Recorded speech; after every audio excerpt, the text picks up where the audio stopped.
I can actually say factually from the members that contact us on the helpline, I was mentioning it earlier, they look for cash first. They don't consider about their monthly income. And the question that you need to ask them, which we do, is are you going to have enough to survive on a monthly basis with your bills, plus a little bit for yourself? And of course, it does come down to that. I want to go out and have fun straight away, or possibly pay out some debt. Because, you know, people coming up to retirement still have mortgages. They use the tax-free cash sum to pay off their mortgage or get the credit cards paid off. They genuinely do that. And then they forget that they've still got to meet their monthly income as well. I mean, a point you made earlier, which I thought was fantastic, we need to be more interactive as an industry. What do people think about that? You talk about advice there, and that's one of my bugbears, and it was highlighted by a few years ago. We were drafting the popular report to go out to members, and we put the bog standard, you know, if you want, we recommend you get financial advice from UK Unbiased, whatever it's called. And our chairman crossed that out and put my name in there. He said they won't go and pay for that. That's what you're there for. I'm not qualified to give advice, but I think he understands. I think like I do, you can give an awful lot of fact, and you can draw the line quite clearly in my mind when advice becomes, when somebody actually asks for advice. And if somebody says, which fund should I go into? Then I'd say that I can't tell you that, but this is what these funds do, and that's what's written there to explain what the funds do.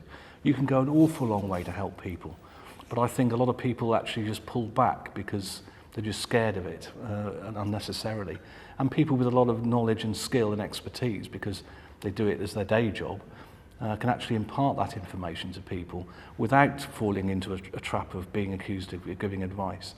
If I could have a £5 note for every time somebody's walked away from when I've spoke to them saying, thank you very much for your advice, Mike, and say, I haven't given you any advice. The other thing that has always struck me, and I don't know how the other people around the table feel, I am always amazed whenever I talk to somebody about pensions, just how little knowledge there is out there.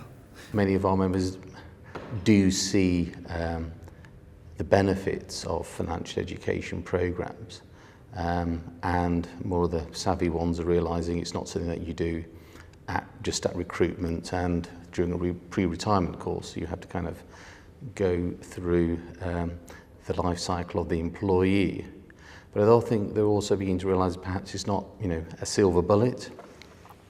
And as Jonathan said earlier, you know, just sending out information, no matter how engaging it is, isn't necessarily going to get people's interest, and just not to need to start thinking about the behavioural aspects and the neurological aspects, and what is it that we can try and do to get people really engaged with pensions, and perhaps that might start moving to a kind of model of coaching and mentoring individuals, helping them establish financial goals and saying, well, this is what we can do to help you move towards that.